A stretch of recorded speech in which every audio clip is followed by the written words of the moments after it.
Hi everyone. It is Friday and September is just moving along. And I'm sitting in my car. So I'm going to turn this music down a little bit and make sure I turn it the right way. Okay. And I just wanted to hop on real quick. I'm headed into the store and then to home. And I got a phone call earlier and just want to share this with you. Talk about disappointment. This year has been a roller coaster, and a roller coaster of emotions, a roller coaster of the uncertainty that has, at every turn, it's been a different turn. The expectations have not evolved like we planned. So what's God up to? This isn't by coincidence. This is by design.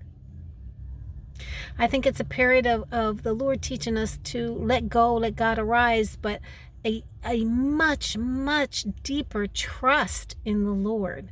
And I'm going to talk to you personally here. In my life, what had just happened. I'm a real estate agent in Texas, and I had an open house this past weekend, and a woman and her daughter came in, and we actually signed paperwork that night. And I showed her another home, and she was going to make an offer on it this week. So we just did all the paperwork. I go very deep into finding out as much as I can about the home, so I can inform my clients as much as possible to make an informed choice, and they know what they're getting into exactly and what benefits them. To my surprise, ready to put the offer in last night, I get a text, and she apologized, and she is not going to be submitting, and her mother got very ill. Now, my jaw could have dropped and hit the floor, which it did not. It was in surprise. Well, so today I said, let's talk about tomorrow, which is today. And I took all day, and I'm very serious. I stayed in prayer. I stayed in sought the Lord after this, for this. Not as much disappointment. I think it was my expectation of myself, was I not just suited for this business? Did I have a hard enough shell not to take anything personal? And what can I do with this? And can I improve? But it wasn't all about sales. I had actually prayed last night before this happened that God will be done and not mine. That, I'm in this business to help people, and that is my priority. And I just kind of felt like I didn't want to pray that, yes, Lord, let this deal go through. Let this contract happen. It's a star for me. It is an accomplishment. It is a blessing, which I thought from the Lord, in favor. So I just got off the phone after talking to her for an hour and a half, and wow, God, I just let it play it out. I thought of all the scenarios that I would say. What if she says this? What do I say that? How do I handle this? And I left it to the Lord. Come to think, we have now such a deep connection of not just client to client, but friendship. I asked God to use me. I asked God that, God, I'm not praying that I get this deal and we close on it, but what's best for her? I don't know. I don't know if this is the home. It kind of happened quickly, unexpectedly of them. It's kind of like when you go to, when you have to attend a wedding, and the women know this, probably men too, that you go to look for the nicest dress, and you know exactly what you want in your mind, pretty much so, and it can't be found. And yet, and any other time you can go shopping, you can find 10 dresses that you absolutely love. And so this gem was kind of unexpected for her, even though she was looking, and a great surprise, and fit her budget and fit her lifestyle, and she would be near her family. And she's currently taking care of her mother, and she, without disclosing everything, she had to fly there to get there, so it was at a distance. So we actually had to speak through the phone, and we would conduct the rest of this business via email, via text, etc. So gave her all the ins and outs. I did my homework left and right. I, through my coaches, mentors, experienced real estate agents who have more on me, inquired to them about some advice and so forth. And it wasn't not to sell, how to sell. It was regarding paperwork and inspections and things like that, to make sure I know. I want to have the confidence in what I'm doing, and I don't want to guess, and give the best to my clients.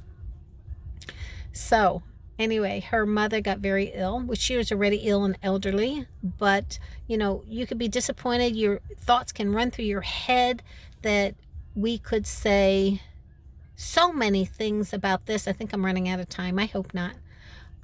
Yeah, I think it's giving me some time up here, so I'm going to try to hurry. Anyway, the woman has cried over the phone. She has touched my heart. She has let me know I touched her heart immensely and brought her peace.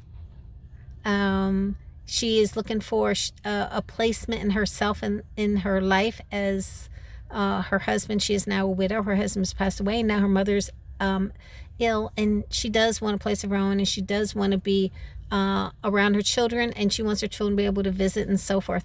So sometimes that we think a disappointment is a huge blessing of God. It was a blessing for her. It was a blessing for me. It's just not the right time.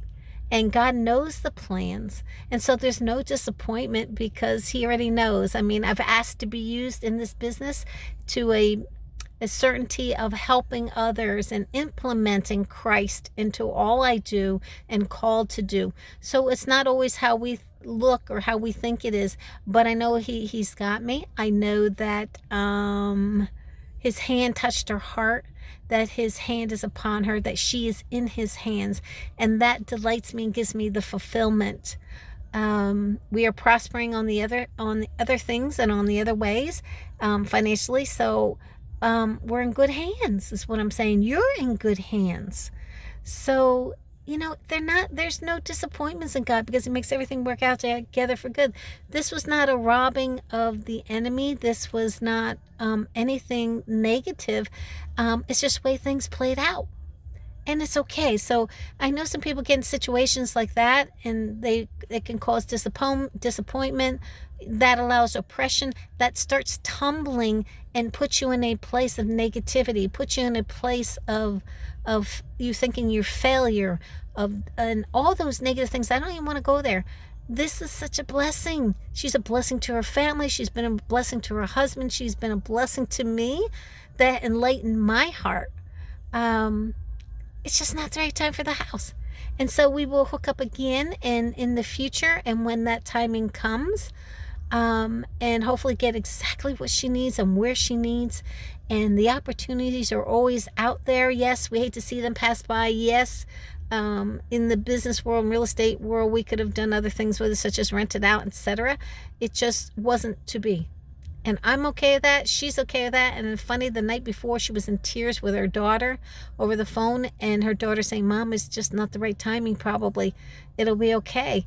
And she wanted this house. She wanted this house so bad. So I just want to spread that. That's good news, that to know that God's got this, and he's got the better plan. And, I pray that if it's for her, let it be. To put her interests above mine and before mine.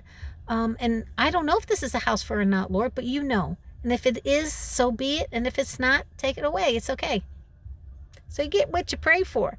And so, it's okay. So, maybe I should pray for other things like winning a lottery. No, I'm joking. But it's good. It's about people's lives. We're here for each other and people's lives as much as the situation, what's going on with this world. If we can spread some love and genuine care and care for our clients, people care for their customers, people care for their families. This is the bringing together of the body. So I just want to share that with you and give you some encouragement, give you some update in what can happen when you turn it over to God. And I know better things are coming. Good things are coming. This is an awesome, great thing that had happened, actually. And so I hope you can see that. I hope you can see through that. I hope this affects your life in a positive way. I hope this affects your situations in in a positive and good way, that things are not in our control. They're in God's control. They're in God's hands. All we do is pray, just like we're in a battle. There's nothing sometimes most we can do. We've done all that we can, exhaust all we can, and we don't always get the results that we expect or that we want or that we strive for. This is all teaching us to trust God. Just to trust Him is to grow your faith into the next season, into the next boots, into the next ladder, into the next level. It's all for your good, and it's all for my good. So God bless you. Have a great weekend, and we'll see you soon.